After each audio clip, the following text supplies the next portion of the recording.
Halo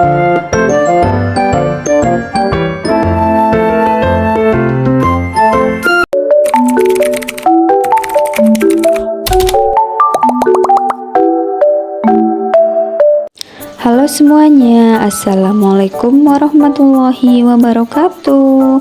Kita kembali lagi ya teman-teman di videoku. Terima kasih teman-teman semuanya yang sudah mengeklik video ini. Semoga video ini bisa bermanfaat dan bisa menginspirasi kalian semua ya teman-teman. Gimana nih teman-teman semua kabarnya? Semoga selalu dalam keadaan baik, dalam keadaan sehat, dan semoga tentunya yang baik-baik ya untuk kalian semua. Share lagi aktivitasku, kegiatan ibu rumah tangga, kegiatan yang tidak ada habisnya, pokoknya dari pagi ya. Kita sebagai ibu rumah tangga itu kerjaannya dari pagi sampai sore, bahkan sampai malam hari ya teman-teman. Nah, di video kali ini saya akan membagikan ada 6 tips cerdik bersih-bersih dapur agar selalu kinclong dan nyaman ya teman-teman.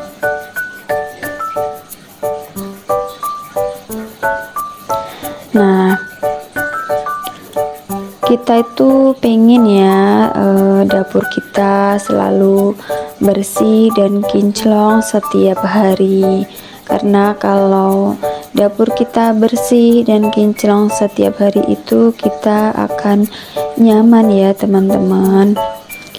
Nah, ada 6 tips yang saya mau bagikan ya ke teman-teman. Yang pertama yaitu mulai memasak dengan dapur yang bersih. Nah, dapur akan semakin berantakan ya saat kita menggunakannya untuk memasak dalam kondisi yang belum rapi ya teman-teman. Nah, untuk itu sebelum memasak pastikan dapur sudah dalam keadaan bersih ya teman-teman, kosong dan tidak ada banyak barang gitu. Semua alat-alat atau peralatan dapur itu kosong ya. Nah, ini termasuk mencuci piring yang masih ada di wastafel atau barang lainnya yang masih tergeletak di atas meja dapur.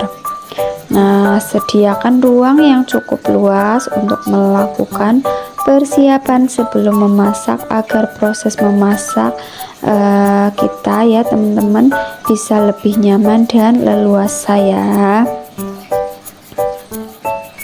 Nah, yang kedua yaitu selalu sediakan lap dan alat bersih-bersih lainnya.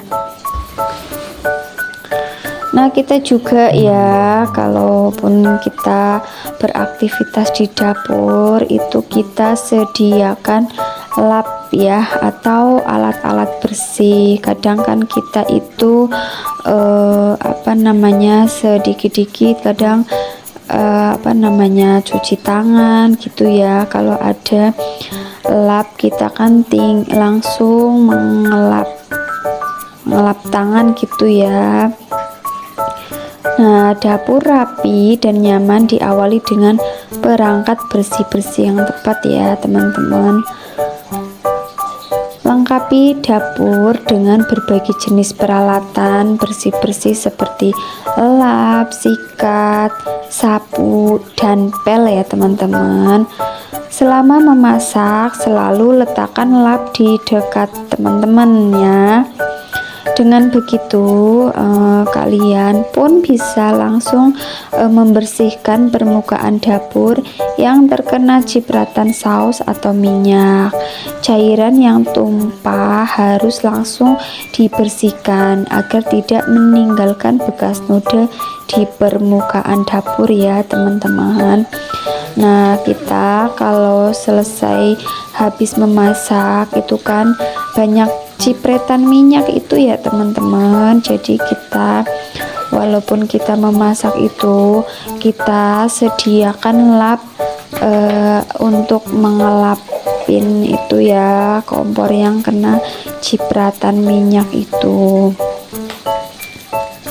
Dan yang ketiga yaitu bersih-bersih sambil memasak. Nah, di sini siapa nih yang kadang itu kita memasak sambil bersih-bersih. Nah, itu termasuk juga tips ya agar dapur kita itu kinclong dan bersih. Nah, tips dapur bersih ini adalah bisa ya untuk agar dapur kita itu bersih.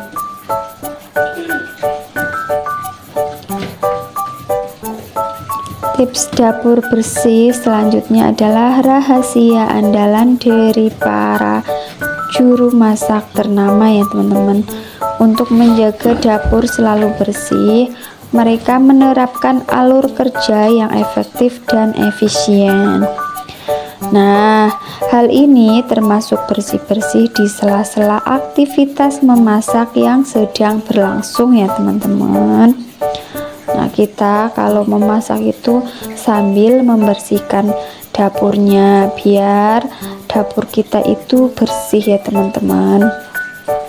Setelah selesai memotong sesuatu, langsung buang sampah, sisanya ke tempat sampah ya. Nah, itu kan kadang kita mengiris-iris bumbu ya, ataupun sayuran yang lain, itu kan ada sisa-sisa sampah ya, itu langsung kita buang ke tong sampah gitu, agar di dapur itu bersih ya teman-teman. Bersihkan percikan minyak dengan lap saat menggoreng masakan. Dan dengan begitu pekerjaan bersih-bersih kalian setelah memasak pun akan menjadi lebih mudah ya teman-teman. Nah, yang keempat yaitu kelompokkan barang yang sejenis. Nah, ini juga bisa ya untuk tip ya, membersihkan dapur agar selalu kinclong juga ya teman-teman. Nah, agar lebih rapi dan mudah untuk ditemukan, kelompokkan peralatan atau bahan masakan yang sejenis di tempat yang sama ya teman-teman. Ya, misalnya piring, gelas, sendok, dan garpu diletakkan di satu area yang berdekatan ya teman-teman. Begitu pula dengan panci, wajan, dan sebagainya. Urutkan dari ukuran yang paling besar hingga kecil.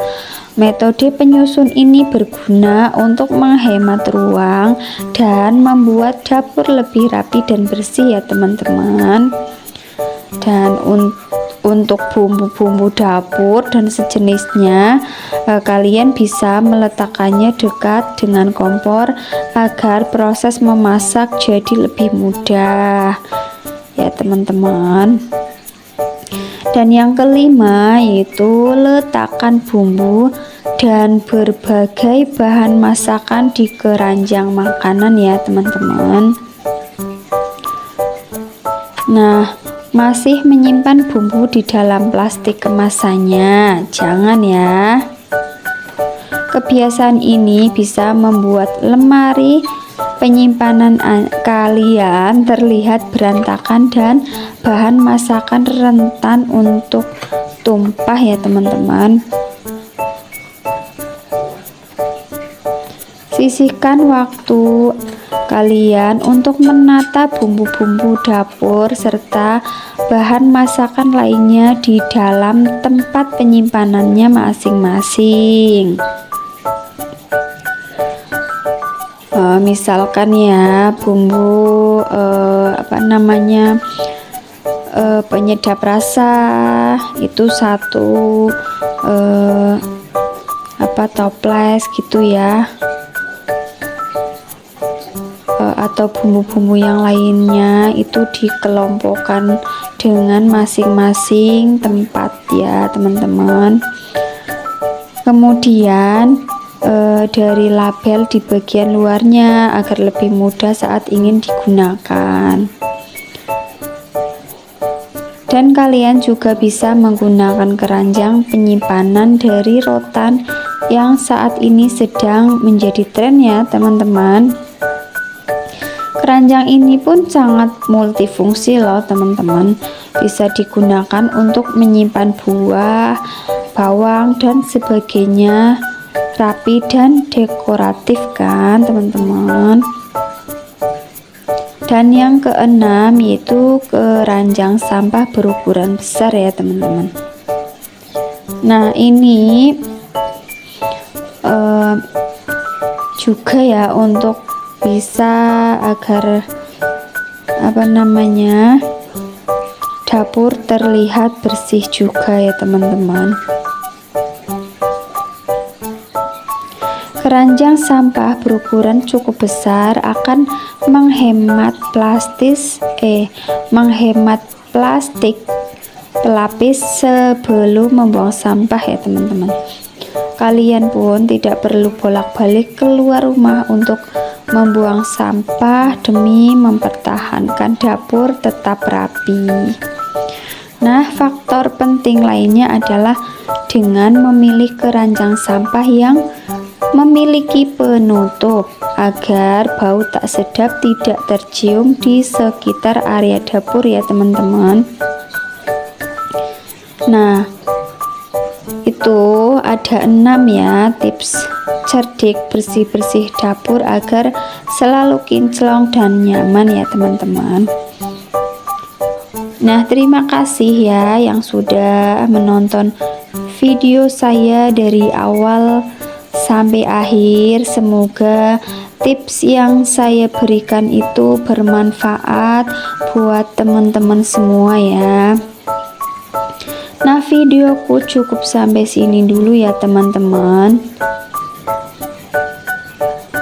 Jangan lupa di like, di komen, di share, dan di subscribe ya teman-teman, biar aku lebih semangat lagi untuk bikin video terbarunya. Segini dulu videoku hari ini. Terima kasih. Kita kembali di video aku yang selanjutnya. Wassalamualaikum warahmatullahi wabarakatuh.